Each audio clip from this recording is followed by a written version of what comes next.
ஜனநாயகன் படத்தில் நடித்தது நடிகர் விஜய் தான், முதலமைச்சர் விஜய் இல்லை. ஏன்னா தலைமைச் செயலகத்திலேருந்து கிளம்பி போய் ஷூட்டிங்கில் நடிச்சுட்டு வந்தார். இல்லை இல்லை அப்போ அந்த இடத்துல எதுக்கு முதலமைச்சர் பேரை இவங்க பயன்படுத்தணும்? படத்தை பொறுத்த வரைக்கும் தளபதி விஜய் நடித்த ஜனநாயகன் தான் அந்த படத்தினுடைய டைட்டில் இருக்குது. ஆனால் இப்போ இவங்க என்ன பண்ணியிருக்காங்கன்னா, தமிழ்நாடு முதலமைச்சர் ஜோசப் விஜய் நடித்தேன்னு அதை மாற்றுறாங்க. தமிழ்நாட்டின் முதலமைச்சர் ஒரு நரபலி கொடுக்கிற மனிதராக, ஒரு நரமாமிச தின்றவராக வரலாமா? அது தமிழ்நாட்டு மக்களுக்கே அவமானம் இல்லையா? அரசியலுக்கு வரணும்னு முடிவு எடுத்தப்ப அந்த மாதிரி படங்களில் நடிக்க ஆரம்பிச்சா, அந்த மாதிரி படங்கள் ஆரம்பத்தில் கூட விட்டுருங்க, ஒரு கடந்த 5 வருஷத்தில் இப்படி ஒரு படத்தில் நடிச்சிருந்தாருன்னா இன்னைக்கு அவர் 108 தொகுதியில ஜெயிச்சுட்டு கண்டவங்கள்ட்டையும் தொங்கிட்டு இருக்க வேண்டிய நிலைமையே ஏற்பட்டிருக்கு. சார், வசூல்னு நம்ம எடுத்துக்கிட்டோம்னா, இப்போ நீங்கள் சொன்னீங்க ஒரு 500 crore மினிமம் கேரண்டியில் பிஸ்னஸ் நடக்கக்கூடிய வாய்ப்பு ஜனநாயகனுக்கு இருக்கு. இந்த படத்தை பார்த்தவர்களிடமிருந்து ஒரு பாசிட்டிவான ரிப்போர்ட் வரல. படம் சுமாராக இருக்குப்பா, கொஞ்சம் மொக்கையாக இருக்குப்பாங்கிற மாதிரியான ஒரு ரிசல்ட் தான் அதை பார்த்தவர்களிடமிருந்து வந்திருக்கு. ஃபேமிலியோட விஜய் படத்தை பார்த்து அந்த கொண்டாட்டத்தை அனுபவிக்கிறது, அது இந்த படத்தில் நடக்காது.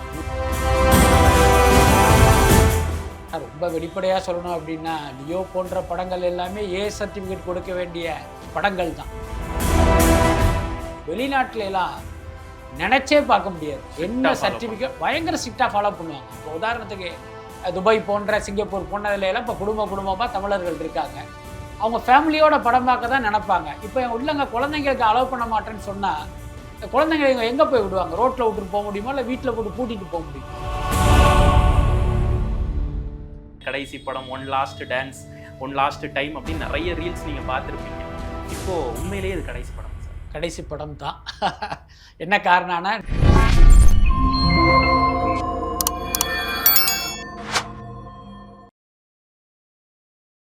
ப்ரோக் டிவி நேயர்களுக்கு வணக்கம். இன்று நம்முடன் மூத்த சினிமா பத்திரிகையாளர் பிஸ்மி அவர்கள் நம்மோடு இணைந்துள்ளார். வணக்கம் சார். வணக்கம். ஜனநாயகனுக்கு முன் தமிழ் சினிமா, ஜனநாயகனுக்கு பின் தமிழ் சினிமான்னு ஏதாவது ஒரு மாற்றம் எதிர்பார்க்குறீங்களா சார்? அப்படியெல்லாம் ஒன்றும் பெருசாக கிடையாது. வருடத்திற்கு ஒரு 250லேருந்து 300 படங்கள் வருது. அதில் ஒரு படம் ஜனநாயகன். அதுக்கு மேலே ஒரு பெரிய அந்தஸ்தை அந்த படத்திற்கு கொடுக்க வேண்டிய தேவை இல்லைன்னு நினைக்கிறேன். இல்லை, ஜனநாயகனை குறிப்பிட்டு சொல்லலை, முதலமைச்சரே இல்லை, ஒரே விஷயம் தான். முதலமைச்சர் நடித்த படம் ரிலீஸ் ஆகுது, அதிலே கூட எனக்கு ஒரு மாற்று கருத்து உண்டு. என்னன்னா, அந்த படத்தை பொறுத்த வரைக்கும் தளபதி விஜய் நடித்த ஜனநாயகன் தான் அந்த படத்தினுடைய டைட்டில் இருக்குது. ஆனால் இப்போ இவங்க என்ன பண்ணியிருக்காங்கன்னா, தமிழ்நாடு முதலமைச்சர் ஜோசப் விஜய் நடித்தேன்னு அதை மாற்றுறாங்க. அந்த டைட்டில் சேஞ்சுக்கு முதல்ல விஜய் விஜய் வேணாம், அவாய்ட் பண்ணுங்க. ஆனால் விஜய் கிட்ட ஒரு பழக்கம் என்ன தெரியுமா, அவருடைய விஷயத்தை, அவருடைய விருப்பத்தை அல்லது அவருடைய கருத்தை எப்பயுமே நாசூக்காக தான் சொல்லுவார். இதுதான் நீங்கள் செய்யணும் அப்படின்லாம் அவர் சொல்லவே மாட்டார். இப்போ இல்லை, எனக்கு விஜய் ரொம்ப காலமாக எனக்கு தெரியும். கொஞ்சம் யோசிங்க. எப்பயுமே பார்த்தீங்கன்னா அதை ஒரு மாதிரி ரொம்ப பொலைட்டாக, ரொம்ப ஹம்பிளாக தான் சொல்லுவார். ஆக்சுவலி அதை அவர் விரும்புவார், ஆனால் அதை அழுத்தி சொல்ல மாட்டார். கிட்டத்தட்ட அந்த மாதிரி டோனில் அதை சொல்லியிருப்பாருன்னு நினைக்கிறேன். வேண்டாமே, ஆமாம் இது வேணாம், அப்படி அவாய்ட் பண்ணுங்கன்னு சொல்லியிருப்பாருன்னு நினைக்கிறேன். முதல்ல மண்டையை ஆட்டிட்டு அதுக்கப்புறம் இவங்கெல்லாம் பார்த்தீங்கன்னா கூட இருக்கிறவங்களாம் அவரை ஏதோ ஒரு வகையில் கன்வின்ஸ் பண்ணி இன்றைக்கி தமிழ்நாடு முதலமைச்சருங்கிற ஒரு டைட்டில் வருது. இப்போ நம்ம சொல்கிறது என்ன அப்படின்னா, ஜனநாயகன் படத்தில் நடித்தது நடிகர் விஜய் தான், முதலமைச்சர் விஜய் இல்லை. ஏன்னா தலைமைச் செயலகத்திலேருந்து கிளம்பி போய் ஷூட்டிங்கில் நடிச்சுட்டு வந்தார். இல்லை இல்லை அப்போ அந்த இடத்துல எதுக்கு முதலமைச்சர் பேரை இவங்க பயன்படுத்தணுங்கிறது தெரியல. எல்லாத்துக்கும் மேலே இப்போ பாருங்களேன், ஜனநாயகன் படம் பார்த்தீங்கன்னா உங்களுக்கே தெரியும், இவ்வளோ பெரிய இரும்பு ராடை வச்சுட்டு ஆட்களையெல்லாம் பொலன்னு பொழக்கிறாரு. அப்புறம் திடீர்னு பார்த்தீங்கன்னா அதில் இருக்கிற அந்த ரத்தம் இருக்குல்ல, அதை அப்படி நக்குறாரு. தமிழ்நாட்டின் முதலமைச்சர் ஒரு நரபலி கொடுக்கிற மனிதராக, ஒரு நரமாமிச தின்றவராக வரலாமா? அது தமிழ்நாட்டு மக்களுக்கே அவமானம் இல்லையா? ஸோ அப்படி ஒரு காட்சியில் நடிச்சுட்டு அதுக்கு எதுக்கு நீங்கள் தமிழ்நாட்டு முதலமைச்சர்னு ஒரு பேரை பயன்படுத்தணும்? அதனால் அது நடிகர் விஜயாக இருப்பது தான் சரியாக இருக்கும். நம்ம ஒரு உலகத்தரம் வாய்ந்த படத்தில் நடிச்சிருக்கோம், அதில் இப்படி வருது அப்படின்னா அது தமிழ்நாட்டுக்கே பெருமை. எங்கள் முதலமைச்சர் நடித்த படத்தை பாரியா அப்படின்னு நம்மளே பெருமைப்பட்டுக்கலாம். இது ஒரு மசாலா படம், இதில் எங்கள் முதலமைச்சர். இந்த படத்தை எப்படி சார் கன்வின்சிங் எண்டு இருக்கும் இல்லையா? இப்போ விஜய் சார் அவருடைய த்ரூ அவுட் கெரியர்லேயே இந்த மாதிரி ரீமேக்கு அப்படிங்கிறதெல்லாம் கில்லிக்கு அப்புறம் அது ஒரு ஹிட்டு. நம்ம கதையை கேட்கும் போதே நமக்கு தெரியும் இல்லையா? இப்போ பகவந்த் கேசரியை வந்து அவர் எப்படி கன்வின்ஸ் ஆனாருங்கிறதே முதல் கேள்வி இல்லை? ஆமாம், ஆக்சுவலி பார்த்தீங்கன்னா அவனுடைய தனிப்பட்ட கருத்தாக நான் விஜய்கிட்டே நான் நேரில் சொல்லியிருக்கேன், பல பேட்டிகள்லையும் சொல்லியிருக்கேன். விஜய் எப்போ அரசியலுக்கு வரணும்னு நினச்சாரோ அன்னையிலிருந்து அவர் என்ன மாதிரி படங்கள் நடிச்சிருக்கணும் அப்படின்னா பொலிட்டிக்கல் படங்கள் தான் நடிச்சிருக்கணும். இப்போ மதுரை ஒரு படம், அந்த மாதிரி ஒரு படம் இப்போ வந்திருந்துன்னா தட் வுட் பி. இல்லை, என்னுடைய இது என்னன்னு கேட்டேன், இப்போ அந்த பாலைவன ரோஜாக்கள், சிவப்பு மல்லி, இந்த மாதிரி சில படங்கள்லாம் இருக்குது, சோசியல் இஷ்யூஸை கையில் எடுத்து உள்ள ஒரு ஆமாம் அந்த மாதிரி பண்ணும்போது என்ன ஆகும் அப்படின்னு. விஜயகாந்தோடைய அரசியல் வெற்றிக்கே காரணம் என்னன்னா ஆரம்பத்தில் அவர் நடித்த இந்த மாதிரியான படங்கள் தான். முக்கியமாக ஒடுக்கப்பட்ட சமூகத்தை சேர்ந்த மக்களிடம் விஜயகாந்த் நம்ம ஆளு, அதோட அர்த்தம் சாதி ரீதியா இல்லை, நமக்கு ஒண்ணுனா விஜயகாந்த் குரல் கொடுப்பாரு, நமக்கு ஒண்ணுன்னா விஜயகாந்த் வந்து நம்மளை கை தூக்குவாருங்கிற நம்பிக்கை இருந்துச்சு. இதையே நான் சொல்றேன்னா, நான் வந்து திருத்துறைப்பூண்டி தொகுதியை சேர்ந்தவன். அங்கே வந்து ஒடுக்கப்பட்ட சமூகத்தை மக்கள் அதிகமாக இருக்காங்க, அது ஒரு ரிசர்வ் தொகுதி. அதனால எனக்கு நல்லாவே தெரியும் அந்த மக்கள் கிட்ட பெருவாரியான ஆதரவு விஜயகாந்துக்கு இருந்தது. காரணம் இந்த மாதிரியான ஒரு படங்கள். கண்டிப்பா அவருடைய பாட்டு போராடடா நமக்கெல்லாம் அப்படி சிலுத்துக்கிட்டு இருக்கும். அப்போ விஜயும் அப்படி ஒரு, அதாவது நம்ம அரசியலுக்கு வரணும்னு முடிவு எடுத்தப்ப அந்த மாதிரி படங்களில் நடிக்க ஆரம்பிச்சா, அந்த மாதிரி படங்களை ஆரம்பத்தில் கூட விட்டுருங்க, ஒரு கடந்த 5 வருஷத்தில் இப்படி ஒரு படத்தில் நடிச்சிருந்தாருன்னா இன்னைக்கு அவர் 108 தொகுதியில் ஜெயிச்சுட்டு கண்டவங்கள்ட்டையும் தொங்கிட்டு இருக்க வேண்டிய நிலைமையே ஏற்பட்டிருக்காது. 230 தொகுதியிலையுமே நீங்கள் ஜெயிச்சிருக்கலாம். இல்லை, எம்ஜிஆர் சார் மாதிரி தன்னுடைய கெரியரை வடிவமைக்கணும்னு நினைக்கிறவர் எம்ஜிஆர் சார் பண்ணதையும் பண்ணியிருக்கணும். அதுதான் நான் சொல்கிறது. ஆனால் இவர் என்ன பிளான் பண்ணிட்டார் அப்படின்னா, நமக்கு என்ன இருந்தாலும் அரசியலில் வெற்றி கிடைச்சிடும், நமக்கு ஒரு மாசு இருக்குது, சினிமாவில் வந்து நம்மளுடைய அந்த இடத்த தக்க வைக்கணும்னா நமக்கு ஒரு கமர்ஷியல் வெற்றி கண்டிப்பாக தேவை. அதுக்கு வந்து மசாலா படம் தான் சிறந்த வழின்னு வந்து விஜய் அப்போதானே அந்த கெரியரின் உச்சங்கிறதையும் அதையும் மெயின்டைன் பண்ண முடியும். அதனால தான் அவர் அந்த பகவந்த் கேசரியை செலக்ட் பண்ணது. நீங்கள் படம் பார்த்தீங்கன்னா அது ஒரு லோக்கலான படம். அதுக்கு அடுத்து அப்படி ஒரு படத்தில் யார் நடித்தாலும் அது ஒரு மினிமம் கேரண்டியாக வெற்றி அடைஞ்சிடும். அப்போ விஜய் என்ன நினச்சிருப்பார் அப்படின்னா, நம்மளுடைய கடைசி படம் கமர்ஷியலாக வந்து ஒரு பெரிய பிளாக் பஸ்டராக இருக்கணும், அதுக்கு எதிராக சரியான சப்ஜெக்டு, அதுக்கப்புறம் தான் இப்படி ஒரு சப்ஜெக்டை அவர் செலக்ட் பண்ணது. சார், இப்போது இந்த தருணத்தில் வந்து இப்போ ஜனநாயகன் படம் வந்து கடைசி படம் அப்படின்னு சொல்லிட்டு தான் ஆரம்பத்திலேருந்தே நீங்கள் கூட வலைபேச்சுக்கானில் சொல்லுங்க, பப்ளிசிட்டி இன்னும் கொஞ்சம் நல்லா பண்ணியிருக்கலாமே அப்படின்னு. ஆனால் சோஷியல் மீடியாவிலேருந்து விர்ச்சுவல் வாரியர்ஸ்லேருந்து எல்லாருமே ஒரு கிட்டத்தட்ட ஒரு 3 மாத காலமாக அவங்க பப்ளிசிட்டி தான் பண்ணிக்கிட்டு இருக்காங்க. கடைசி படம், one last dance, one last time அப்படின்னு நிறைய ரீல்ஸ் நீங்கள் பார்த்துருப்பீங்க. இப்போது உண்மையிலேயே இது கடைசி படமா சார்? கடைசி படம் தான். என்ன காரணம்னா, இன்னும் வெளிப்படையாக சொல்லணும் அப்படின்னா, தேர்தலுக்கு முன்பு வரை நான் சொன்னது என்ன அப்படின்னா, ஜனநாயகன் விஜயினுடைய கடைசி படம் கிடையாது. 2026 சட்டமன்ற தேர்தலில் விஜய் நினைத்த வெற்றி கிடைக்காது. ஒரு 2 தொகுதி 3 தொகுதி ஜெயிப்பாங்க, அல்லது விஜய் மட்டும் ஜெயிப்பார். அடுத்த 5 வருஷம் சும்மா உட்காந்துருக்க முடியாது. அப்போ கண்டிப்பாக தன் முடிவை மாற்றிக்கொண்டு அடுத்த 5 வருஷம், அதாவது 2031 தேர்தல் வரை விஜய் வந்து சினிமாவில் நடிப்பார் அப்படின்லாம் எனக்கு ஒரு அனுமானம் இருந்தது. ஆனால் அதற்கு மாறாக இப்போ அவருக்கு வெற்றி கிடைச்சி நீங்கள் முதலமைச்சராகவே போய் உட்காந்துட்டார். அப்போ நிச்சயமாக ஒரு முதலமைச்சராக இருந்து கொண்டு அவர் மீண்டும் பேக் டு பெவிலியனாக அந்த படங்களில் நடிக்க முடியாது. அதனால் எனக்கு தெரிந்து அவர் மீண்டும் நடிப்பதற்கான வாய்ப்பு இல்லை. ஏன்னா அதை தாண்டி அவர் நினச்ச மாதிரி கரியரின் உச்சத்தை விட்டுட்டு போய் அரசியலின் உச்சத்தையே அவர் பார்த்துட்டார் இப்போ. அதனால் மீண்டும் வருவதற்கு வாய்ப்பு இல்லை. பேன் இந்தியாவில் எப்படி இருக்குது சார்? ஏன்னா வந்து இப்போ வந்து பயங்கரமாக வைரலாக போயிட்டு இருக்கிறது என்ன அப்படின்னா, சிஎம் சாருடைய நிறைய ரீல்ஸ் வந்து வடக்கிலெல்லாம் பயங்கரமாக சக்கப்போடு போடுது. அவங்க மோடி விசஸ் விஜய்ங்கிற லெவலுக்கு பேச ஆரம்பிச்சிட்டாங்க. ஸோ எப்படி இருக்குது பேன் இந்தியா பிஸ்னஸ்? ஆனால் ஜனநாயகன் படம் பார்த்தீங்கன்னா பேன் இந்தியாவில் வந்து ஒரு பெரிய அளவில் கலெக்ட் பண்ணுன்னு எனக்கு தோணும். ஏன்னா ஏற்கனவே பகவந்த் கேசரி வந்து, ஆமாம், பகவந்த் கேசரிங்கிறது ஒரு பக்கம். ஏற்கனவே விஜய்க்கு பார்த்தீங்கன்னா நார்த் இந்தியாவில் ஒரு பெரிய ஃபேன் ஃபாலோவிங்லாம் இருக்குது. நீங்கள் அவர் டெல்லி போனப்பெல்லாம் நீங்கள் பார்த்துருப்பீங்க, கூடிய கூட்டமெல்லாம் அது வெறும் தமிழர்களுடைய கூட்டம் இல்லை. ரீசெண்டாக சைனா போயிருந்தோம் சார். ஒருத்தர் வந்து பக்கத்தில் வந்துட்டு இந்தியாவான்னு கேட்டார். ஆமாம், அப்போ அவரை பார்க்குறப்ப நம்ம ஊருக்கார மாதிரி தான் இருந்தார். சரி, ஏதோ நார்த்துலேருந்து வந்திருப்பார் போகிறேன்னு கேட்டால் பங்களாதேஷ்காரர். பேச்சுவாக்கில் கேட்குறாப்புல, விஜய் தான் இப்போ உங்கள் சிஎம் ஆமா வந்துட்டார், பரவாயில்லையா அப்படின்னு பேச்சு கொடுக்குறாரு. நீங்கள் படம்லாம் பார்ப்பீங்களான்னு கேட்டால் துப்பாக்கி அதெல்லாம் பார்த்துருக்கேன் பயங்கரமா அப்படின்றாப்புல. ஸோ அந்த அளவுக்கு வந்து விஜய்க்குங்கிறது ஒரு பெரிய செல்வாக்கு இருக்குது. இதுக்கு முன்னையும் பார்த்தீங்கன்னா விஜய் நடித்த படங்கள்லாம் நார்த் இந்தியாவில் ஒரு பெரிய அளவில் கலெக்ட் பண்ணியிருக்கு. அதுக்கு அடுத்து இப்போ நார்த் இந்தியாவில் இப்போ என்ன பண்ணுவாங்கன்னா சேட்டலைட் ரைட்ஸ்னு வாங்குவாங்க. அதை என்ன பண்ணுவாங்க அப்படின்னா, நார்த் இந்தியாவில் இருக்கிற எல்லா லாங்குவேஜ்லேயும் டப் பண்ணி அங்கே இருக்கிற சேனல்களில் போட ஆரம்பிச்சிருவாங்க.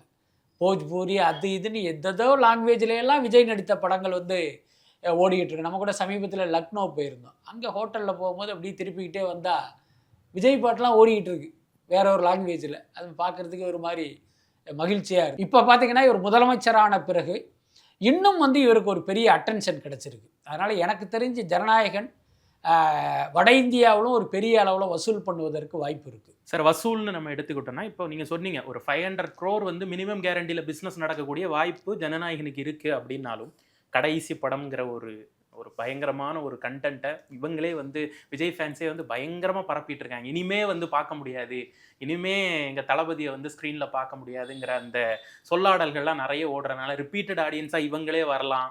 அப்படிங்கிறப்ப ஒரு வேர்ல்டு ரெக்கார்ட் மாதிரி FDFSஐயே வந்து நம்ம பண்ணுறோம் அப்படிங்கிற மாதிரியான தகவல்கள்லாம் உங்களுக்கு அங்கங்கே கசிஞ்சிருக்குமே. இல்லை அப்படின்னு ஆசைப்படுறாங்க. கடந்த காலங்களில் அப்படி நடந்திருக்கு. நீங்கள் பொதுவாகவே பார்த்தீங்கன்னா விஜயினுடைய ஒவ்வொரு படமே வசூலில் வந்து ஒரு பெஞ்ச் மார்க்கு கிரியேட் பண்ணும். முதல் நாள் இத்தனை கோடி, அதை விஜயினுடைய அடுத்த படம் தான் முறியடிக்கும். இதுதான் இவ்வளவு நாள் நடந்துகிட்டு இருக்கிற ஒரு விஷயம். அவர் ரெக்கார்டை கிரியேட் பண்ணுவார், அடுத்த படத்தில் அந்த ரெக்கார்டை அவர் முறியடிப்பார். இடையில பல ஹீரோக்களுடைய படம், ரஜினி உட்பட படங்கள் வரும், அஜித் படம் வரும், ஆனால் இவங்க ரெக்கார்டு கிட்ட கூட அது வராது. இதுதான் கடந்த கால நிலவரம். ஆனால் ஜனநாயகனை பொறுத்த வரைக்கும் அப்படி ஒரு ரெக்கார்டை கிரியேட் பண்ணுவாங்கிறதுல ஒரு சின்ன சந்தேகம் இருக்குது. அது லீக்கேஜ் இஷ்யூ அது ஒரு காரணம். அதுக்கப்புறம் அந்த படத்தை பார்த்தவர்களிடமிருந்து ஒரு பாசிட்டிவான ரிப்போர்ட் வரலை. படம் சுமாராக இருக்குப்பா, கொஞ்சம் மொக்கையாக இருக்குப்பாங்கிற மாதிரியான ஒரு ரிசல்ட் தான் அதை பார்த்தவர்களிடமிருந்து வந்திருக்கு. அதை எல்லாத்தையும் தாண்டி வந்து படத்துக்கு கிடைத்த அந்த சான்றிதழ் அது வந்து பெரிய அளவில் ஒர்க் ஆகும். இப்போ நம்ம தமிழ்நாட்டில் பார்த்தீங்கன்னா ஒரு சிங்கிள் ஸ்க்ரீன்லாம் போனீங்கன்னா, தாம்பரம் தாண்டி போயிட்டீங்கன்னா இதை பெருசாக ஃபாலோ பண்ண மாட்டாங்க. ஒரு குழந்தை போய் கேட்டால் கூட டிக்கெட்டை கொடுத்துருவாங்க. ஆனால் மல்டிப்ளெக்ஸ் தியேட்டரில், முக்கியமாக PVR மல்டிப்ளெக்ஸ் தியேட்டரில் இதை வந்து ரொம்ப ஸ்ட்ரிக்டாக ஃபாலோ பண்ணுவாங்க. அவருடைய மிகப்பெரிய ரசிகர் கூட்டமே குழந்தைகள் தானே. ஃபேமிலியோட விஜய் படத்தை பார்த்து அந்த கொண்டாட்டத்தை அனுபவிக்கிறது இருக்குல்ல, அது இந்த படத்தில் நடக்காது. ஏன் இதில் மிஸ் பண்ணிட்டாரு? வழக்கமாக அதில் ரொம்ப காஷியஸாக இருப்பார். ஆனால் ரொம்ப வெளிப்படையாக சொல்லணும் அப்படின்னா, லியோ போன்ற படங்கள் எல்லாமே சர்டிஃபிகேட் கொடுக்க வேண்டிய படங்கள் தான். முதல்ல நம்ம புரிஞ்சிக்க வேண்டிய விஷயம் என்னன்னா, என்பது ஆபாசத்துக்கு மட்டும் கொடுக்கப்படுகிற இது இல்லை, வன்முறைக்கும் சேர்த்து தான். துரதிர்ஷ்டவசமாக விஜயினுடைய பல படங்கள் வந்து வன்முறையின் உச்சமாக தான் இருக்குது. ஆனால் என்ன அப்படின்னா, ஏதோ ஒரு இன்ஃப்ளூயன்ஸை பயன்படுத்தி அதை UAயாக இவங்க ஃபைட் பண்ணியோ அல்லது பணம் கொடுத்தோ UAயாக வாங்கி இவ்வளோ நாள் வண்டியை ஓட்டிகிட்டு இருந்தாங்க. இந்த படத்தில் அது ஒர்க் அவுட் ஆகலை. என்ன காரணம், இவர் அதுக்குள்ளே கட்சி ஆரம்பிச்சிட்டாரு, பாஜகவுக்கு எதிரான ஒரு நிலைப்பாட்டை எடுத்துட்டாரு. தணிக்கை வாரியம்ங்கிறது ஒன்றிய அரசனுடைய கட்டுப்பாட்டில் இருக்குது. இப்போ அவங்க வந்து இந்த படத்தை காலி பண்ணுன்னு முடிவு பண்ணி இப்போ கொடுத்துட்டாங்க. ஆனால் அது வந்து வசூலை வந்து பெரிய அளவில் பாதிக்கும். இங்கே மட்டும் இல்லை, நீங்கள் வெளிநாட்டிலலாம் நினச்சே பார்க்க முடியாது. என்ன சர்டிஃபிகேட் பயங்கர ஸ்ட்ரிக்டாக ஃபாலோ பண்ணுவாங்க. இப்போ உதாரணத்துக்கு துபாய் போன்ற சிங்கப்பூர் போன்றதுலாம் இப்போ குடும்பமாக தமிழர்கள் இருக்காங்க. அவங்க ஃபேமிலியோட படம் பார்க்க தான் நினைப்பாங்க. இப்போ உள்ளங்க குழந்தைங்களுக்கு அலோவ் பண்ண மாட்டேன்னு சொன்னால் குழந்தைங்களை எங்கே போய் விடுவாங்க? ரோட்டில் விட்டுட்டு போக முடியுமா, இல்லை வீட்டில் போட்டு பூட்டிட்டு போக முடியுமா? இது OTTக்கு ஒரு வகையில். அப்போ என்ன பண்ணுவாங்கன்னா, இது OTTயில் வரும்போது பார்த்துக்கலாம் அப்படின்ட்டு அவங்க வந்து தியேட்டருக்கு போக மாட்டாங்க. ஸோ அப்படி நடக்கும்போது இந்த படம் வழக்கமாக விஜய் படம் செய்கிற அந்த வசூல் சாதனை, அந்த ரெக்கார்ட் பிரேக்கு இந்த படத்துக்கு சாத்தியம் இல்லை. 500 crore ஒரு நம்ம அதிகபட்சம்னு ஒன்று வச்சுக்கலாமே. இந்த 1000 crore கனவுன்னு ஒன்று இருக்குல்ல சார், தமிழ் சினிமாவில் 1000 crore கனவு, அது எப்போ சார் எட்டும்? இல்லை, எப்போ எட்டும் அப்படின்னா நம்ம அந்த மாதிரியான படங்களை எடுக்கணும். புரியுதா இல்லையா? இப்போ நீங்கள் ஹிந்தி படம் ஒன்று 1000 கோடி கலெக்ட் பண்ணுது, தெலுங்கு படம் கலெக்ட் பண்ணுது அப்படின்னா இப்போ நாம் எப்போ அந்த மாதிரி படங்களை எடுக்க போகிறோம்? உதாரணத்துக்கு பாருங்கள், ஜனநாயகனே எடுத்துங்க. அது கிட்டத்தட்ட பார்த்தீங்கன்னா ஒரு 300-350 கோடி பட்ஜெட்டில் எடுத்திருக்காங்க. ஆனால் நம்ம கேள்வி என்னென்னா, அந்த 350 கோடியை போட்டு நீங்கள் என்ன படத்தை எடுத்தீங்க? ஒரு மசாலா படத்தை தானே எடுத்தீங்க. ரீமேக்ங்கிறத விட்டுருங்க, ஒரு மசாலா படம். அந்த 350 கோடியில் வந்து 220 கோடியை ஹீரோவுக்கு கொடுத்துட்டீங்க, 30 கோடியை டைரக்டருக்கு கொடுத்துட்டீங்க. அதுக்கப்புறம் 50 கோடி பார்த்தீங்கன்னா மற்ற ஆர்டிஸ்ட் டெக்னீஷியன்களுக்கெல்லாம் போச்சு. அப்போ 250, இதில் ஒரு 50, 300 கோடியை வந்து நீங்கள் சம்பளமாகவே கொடுத்துட்டு பாக்கி 50 கோடியில் ஒரு படம் எடுத்தீங்கன்னா அது எப்படி வந்து ஒரு 1000 கோடியை கலெக்ட் பண்ணணும்? அப்போ நீங்கள் அதற்கு தகுதியான படங்களை நீங்கள் எடுக்கணும். அது எதிர்காலத்தில் சாத்தியமானால் அந்த 1000 கோடிங்கிறதும் சாத்தியம்தான். நம்ம என்ன இப்போ நினைக்கிறோம் அப்படின்னா, ஒவ்வொரு பெரிய ஹீரோக்கள் படம் வரும்போது நம்ம 1000 கோடி கனவை வந்து நம்ம அப்படி வளர்க்க ஆரம்பிச்சிடுறோம். இப்போ கூலி படம் வரும்போது நமக்கு என்ன தோணுச்சு, இந்த படம் 1000 கோடி அடிக்கும் அப்படின்லாம் ஆசைப்பட்டாங்க. விரும்பினாங்க. ஆனால் அது நடக்கலை. என்ன காரணம்னா அது ஒரு மசாலா படமாக இருந்தது. கிட்டத்தட்ட ஜனநாயகனும் அப்படி தானே இருக்குது. அதாக பேன் இண்டியாவுக்கான தகுதியோடு எடுக்கப்படும் போது தான் அந்த இது 1000 கோடிங்கிறது சாத்தியமாகும். இப்போ அந்த கனவோட ஆரம்பிக்கிறாங்க அப்படின்னா துரந்தர் சீரீஸு, காந்தாரா சீரீஸ், இது இந்த அந்த கண்டென்ட் ஃபுல் அந்த உள்ள விஷயம் இருக்கணும் அப்படின்றீங்க. நிச்சயமாக. ஏன்னா என்னை பொறுத்த வரைக்கும் பார்த்தீங்கன்னா, ஒரு படம் எப்போ அந்த மாதிரியான ஸ்டேஜுக்கு போகும் அப்படின்னா, அந்த படத்தில் வந்து ஒரு சர்ப்ரைஸ் இருக்கணும். அதுதான் ரொம்ப ரொம்ப முக்கியமானது. நீங்கள் இதுவரை வசூல் சாதனை படைத்த படங்களையெல்லாம் போய் பார்த்தா, இந்த படம் என்டர்டெயின்மெண்ட்டாக இருக்குது, இந்த படம் போர் அடிக்கலை, இந்த படத்தில் சண்டை இருக்குது, இந்த படத்தில் பாட்டு இருக்குன்னு எதுவும் 1000 கோடியை கலெக்ட் பண்ணல. ட்விஸ்ட் இருக்கு. நீங்கள் உள்ளே போனதுக்கப்புறம் பார்த்தீங்கன்னா, ஏதோ ஒரு இடத்துல உங்களுக்கு ஒரு பெரிய சர்ப்ரைஸ் காத்துக்கிட்டு இருக்கும். இப்போ காந்தாராங்கிற ஒரு படமே எடுத்துக்கிட்டிங்கன்னா அப்படி போயிட்டே இருக்கும். ஒரு இடத்துல பார்த்தீங்கன்னா அப்படி சிலிக்க வைக்கும்ல.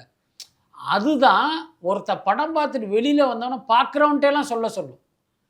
புரியுதா இல்லையா? அப்படி ஒரு மேஜிக் எந்த படத்தில் நிகழ்கிறதோ அந்த படம் தான் அந்த இடத்த நோக்கி போகும். ஸோ விஜய் சாருடைய ரிட்டையர்மெண்ட் இப்போ ஜனநாயகன் முடிஞ்சதுன்னா, அந்த சீசன் முடிஞ்சதுன்னா சார் வந்து ஆக்டர்லேருந்து ஃபுல் டைம் சிஎம் ஆயாச்சு அப்படிங்கிறப்ப, இப்போது அடுத்தது ரஜினிகாந்த் சார் வந்து தர்மன் வருது, அடுத்தடுத்து படங்கள் பண்ணுறாரு. அவருடைய ரிட்டையர்மெண்ட்டும் மேபி அவருடைய உடல்நிலை கருதை ஏதோ பக்கத்தில் அறிவிக்கிறாருன்னு வைங்க. கமல் சார் வந்து தீவிர அரசியலா இல்லை சினிமாவா அப்படிங்கிற அந்த குழப்பம் இன்னும் நீடிச்சிட்டு இருக்கு. ஸோ இந்த பெரிய நடிகர்களுடைய இந்த ரிட்டையர்மெண்ட் எல்லாம் இந்த தமிழ் சினிமாவில் அதிகப்படியான சம்பளம் பட்ஜெட்டில் ஒரு 50% சம்பளத்திலே போகுது, 60% சம்பளத்திலே போகுங்கிறதெல்லாம் மாறுமா? மாறவே மாறாது.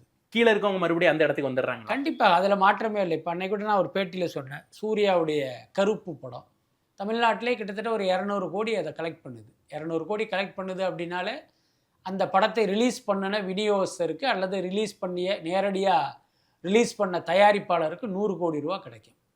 இங்கே தமிழ் சினிமா ஹீரோக்களுடைய சம்பளம் எப்படி நிர்ணயிக்கப்படுது அப்படின்னா, தமிழ்நாடு தியேட்டரிக்கலில் என்ன ஷேர் பண்ணுதோ அதை தான் இவங்க சம்பளமாக வாங்குவாங்க. அப்போ சூர்யா இதுக்கு கருப்புக்கு முன்னால் பார்த்தீங்கன்னா ரொம்ப பின்தங்கி இருந்தார். ரொம்ப உண்மையை சொல்லணும்னா சிவகார்த்திகேயனுக்கு கீழே இருந்தார். இப்போ இந்த கருப்பு ஜெயிச்சதுக்கப்புறம் என்னாச்சுன்னா, இப்போ அவருடைய படங்கள் இனிமேல் அது 100 கோடி சம்பளமாக மாறும். பழைய ஸ்டேச்சருக்கு வந்துடுறாரு. ஆமாம், இப்போ 100 கோடி மாறுதுல்ல.